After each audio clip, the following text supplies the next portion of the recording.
I think I'm gonna change my favorite Lucky Charms marshmallow to the moon. Farewell for now, Rainbow. I'll see you at Pride. I'm Gayfesh, and today we're talking Moon Knight, Episode 3, The Friendly Type. But before we get started, make sure to like, subscribe, and ring the bell. As always, minor spoilers, but I'll try to keep it big picture.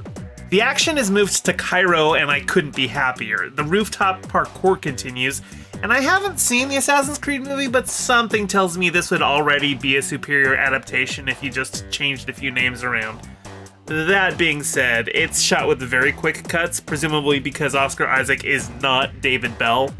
There's also a lot of building up of the lore of the Ennead, as Khonshu calls for an audience with them, and portals open up all around the world for the avatars of the other Egyptian gods to join up inside the Great Pyramid of Giza.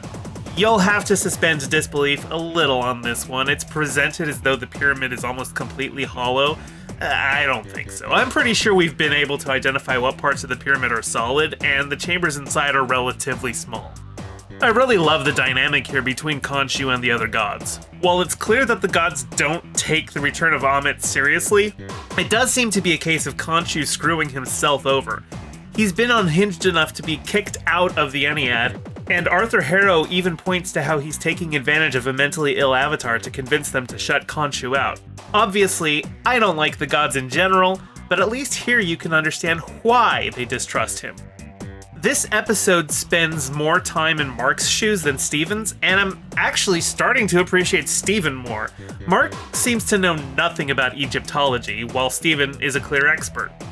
He is still a bumbling idiot otherwise, but Mark is your standard quippy Marvel hero, and I struggle to not see Oscar just reprising Poe Dameron here.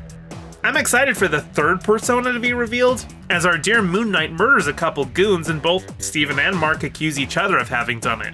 Oscar Isaac is a rare talent, and I can't wait for his next character. There's a really cool Batman-y action set piece with a phenomenal hero shot of Moon Knight mid-jump with his cape full extended as a crescent moon, and the episode's climax has Khonshu literally moving the stars in the sky in a gorgeous display.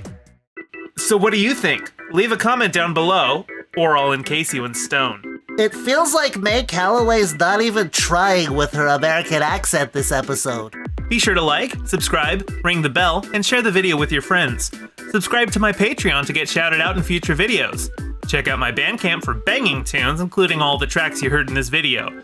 Follow me on Twitter @GayestFesh, and don't forget to check out my podcast, The Rest of Both Worlds, where I go through Star Trek The Next Generation with a friend who's never seen it. Thanks to my patrons Piftelcakes and Renee Vorbeck. Your support is greatly appreciated. See you all in the next video.